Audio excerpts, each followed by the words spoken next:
Hello students, welcome to Smarts Math online classes. तो आज हम रियल एनालिसिस का एक अनदर टॉपिक करने जा रहे हैं। तो आज हम रियल एनालिसिस की मोस्ट इंपॉर्टेंट थ्योरम करने जा रहे हैं जो काफ़ी टाइम एग्जाम में पूछी जाती है। तो वो थ्योरम की स्टेटमेंट देखते हैं। स्टेटमेंट क्या कहती है? Every open sphere in a metric space is an open set. क्या कहते हैं? एवरी मतलब हर ओपन स्फीयर इन अ मीट्रिक स्पेस में क्या होता है? Open set. तो बच्चों, ये थ्योरम प्रूव करने से पहले आपको एक सिंपल चीज पता होनी चाहिए कि ओपन स्फीयर क्या होते हैं और ओपन सेट क्या होते हैं। ठीक है, मतलब इस सेट में हमने क्या प्रूव करना? मैं एक ओपन स्फीयर लेके चलूंगी जिसको मैंने क्या प्रूव करना है? Open set. सिंपल सा ये। तो प्रूफ देखते हैं। लेट एक्स एस ब्रैकेट में x comma r be any open sphere in metric space x t. Metric space x t में मैंने एक्स आर क्या ले लिया? Open sphere. अब इस ओपन स्फीयर को थ्योरम के अकॉर्डिंग मैंने क्या प्रूव करना है? Open set. To prove s bracket में x comma r is an open set, मैंने क्या प्रूव करना है कि ओपन स्फीयर क्या है? Open set. तो कहते हैं क्लियरली ये जो ओपन स्फीयर है नॉट इक्वल टू 5, मतलब ये एम्प्टी नहीं होगा for x belongs to S x comma r. ये बच्चों रूल होते हैं कि कोई भी ओपन स्फीयर कभी भी एम्प्टी नहीं होता, कोई भी ओपन स्फीयर एम्प्टी नहीं होता, क्योंकि एक सेंटर रख के ओपन स्फीयर बनाया जाता है। एक सेंटर रख के जैसे, तो एक्स ऑलवेज उसमें अवेलेबल होगा, तो ओपन स्फीयर 5 नहीं होगा। अगर 5 नहीं तो उसमें पॉइंट पड़ा होगा, तो वो पॉइंट दे दिया, नाम दे दिया let y belongs to x bracket में x comma r any point. इस ओपन स्फीयर में मैंने वाई क्या बच्चों ले लिया? एक पॉइंट ले लिया। अब ये पॉइंट इस ओपन स्फीयर में आ गया, तो distance of x y less than equal to r by definition of open sphere. Open sphere की डेफिनेशन क्या कहती थी कि ओपन स्फीयर में वही पॉइंट आएंगे, ओपन स्फीयर में बच्चों वही पॉइंट आएंगे जिसका डिस्टेंस इस एक्स से लेस देन आर होगा। ये ओपन स्फीयर की डेफिनेशन कहती थी। तो वाई इस ओपन स्फीयर में बिलोंग करता है, तो मतलब distance of x y less than r by definition of open sphere. अब एक सिंपल सा अपने स्टेप याद रखना, हमने एक आर डैश लेके चलना है जिसकी वैल्यू हमने लेनी है r minus distance of x y. ये स्टेप आपने याद रखना है कि आर डैश किसके इक्वल है?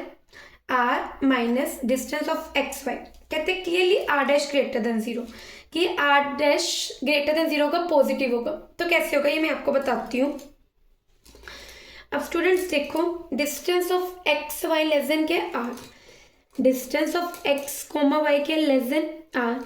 अब मैं उधर ले जाऊँ, ये 0 हो जाएगा, आर यहाँ पे पॉजिटिव है, वहां पे जाके minus negative distance of x y. तो इस चीज से क्या आया? R minus distance of x comma y greater than 0। ठीक है, ग्रेटर देन 0। और इस चीज को हम क्या मान के चले? आर डैश, तो आर डैश ग्रेटर देन 0। ये इस स्टेप के अकॉर्डिंग हुआ। अब हमने प्रूफ क्या करना है? In order to prove S x r is an open set, we need to prove there exist open sphere S y r dash such that S y r dash contained in S x r. क्या कहते हैं? इस open sphere को, इस S x are को, इस open sphere को open set proof करने के लिए मेरे को क्या प्रूफ करना पड़ेगा? कि y इसका एक पॉइंट है, y इसका पॉइंट है, उस y को सेंटर रखे, कोई पर्टिकुलर रेडियस लेके वो किस में कंटेन कर जाए? इसमें, bye definition of open set. तो इसलिए मैं आपको फिर बता रही हूँ कि ओपन सेट और ओपन स्फीयर क्लियर होना चाहिए इस थ्योरम को प्रूफ करने के लिए। मैंने क्या प्रूफ करना है? ये एक्स टी मीट्रिक स्पेस है, ये एक ओपन स्फीयर है एस एक्स कोमा आर। ठीक है, और वाई पॉइंट, ये वाई पॉइंट है इसके अंदर, और इसको सेंटर रखे और आर डैश रेडियस लेके मैं एक ओपन स्फीयर बनाऊं, वो ओपन स्फीयर भी इस एक्स आर में आ जाए। मैंने ये चीज प्रूफ करनी है। तो अब बच्चों मैंने प्रूफ क्या करना है? एस वाई आर डैश किस में कंटेन्ड हो जाए? S x r. तो जब हमने किसी सेट को किसी का सबसेट प्रूफ करना है, इसको मैंने इसका सबसेट प्रूफ करना है, तो सिंपल रूल होता है, इसमें पॉइंट लेके चलूंगी, और प्रूफ करूंगी कि ये इसमें है। अगर ये इसमें आ गया तो ये सेट इसका क्या बन जाएगा? सबसेट। तो पहले इसमें पॉइंट ले लिया। Let set belong to S y r dash be any point. In order वही मैंने भी बताया है कि मैंने क्या प्रूव करना है, एस वाई आर डैश किस में कंटेन है, एस एक्स आर में, इसलिए मेरे को क्या प्रूव करने पड़ेगा, ये जेड पॉइंट, इसका जेड पॉइंट, इस सेट का जेड पॉइंट इसमें कंटेन है, एस एक्स आर में कंटेन है, मैंने ये प्रूव करना है।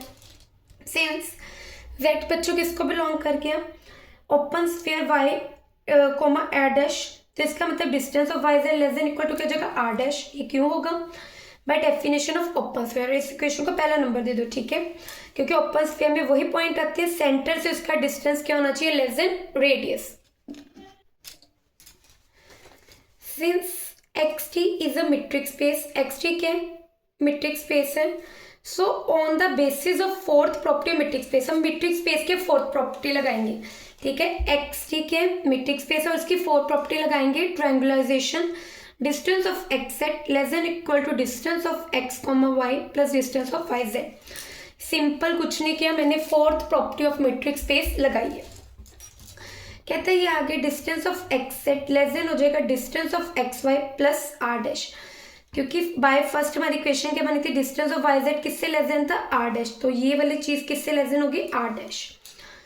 अब कहते हैं distance of x z less than हो जाएगा आर, ये कैसे होगा, हमने क्या लिया था बच्चों, वही टेक, हमने ये लिया था r dash, r minus distance of x y, तो जब इसको इस साइड ले जाऊंगी तो वो r dash plus y distance of x y हो जाएगा, तो मतलब r plus distance of x y किसके इक्वल है, आर, तो ये इस स्टेप के अकॉर्डिंग आ गया। डिस्टेंस ऑफ एक्स जेड क्या हो गया, लेस देन आर हो गया, तो इसका मतलब distance of x z less than r आ गया, तो ये जेड पॉइंट भी ओपन स्फीयर में चला जाएगा जिसका सेंटर एक्स और रेडियस आर है, क्योंकि ओपन स्फीयर में वही पॉइंट आने थे जिसका डिस्टेंस एक्स से क्या था, लेस देन आर, और जेड का डिस्टेंस एक्स से क्या आ गया, less than r, by definition of open sphere. ये जेड पॉइंट में एस वाई आर डैश में लेके चली थी, और ये जेड पॉइंट, ये मैं जेड पॉइंट किस में लेके चली थी, एस वाई आर डैश में लेके चली थी बच्चों, इसमें लेके चली थी, और किस में ले आई, open sphere x comma r में, तो इसका मतलब ये इसका क्या हो गया, सबसेट हो गया। इसका मतलब y एक एनी पॉइंट था, y एक एनी पॉइंट लेके चली थी इसमें, y एक एनी पॉइंट लेके चली थी इसमें, उसको सेंटर के, y को सेंटर के आर डैश रेडियस लेके मैंने एक ओपन स्फीयर बनाया जो इससे भी कंटेन्ड हो गया, तो इसका मतलब by definition of open sphere, sorry open set, ये एस एक्स आर क्या हो गया, ओपन सेट, हर point, each point of S x r is centre and open sphere containing S x are.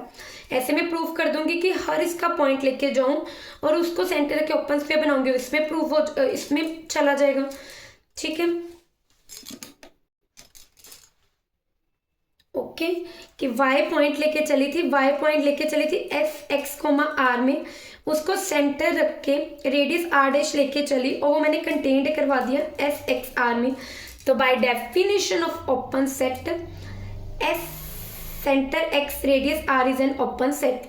हम इससे हमने क्या प्रूव कर दिया, हर ओपन स्फीयर, इसी तरह हम बोल सकते हैं कि every open sphere in a metric sphere is an open set, तो याद रखना है every open sphere in a metric space is open set. Thank you student, I hope आपको ये वीडियो समझ आई होगी, तो प्लीज़ ऐसी वीडियो को समझने के लिए मेरे चैनल को लाइक शेयर और सब्सक्राइब कीजिए। Thank you students.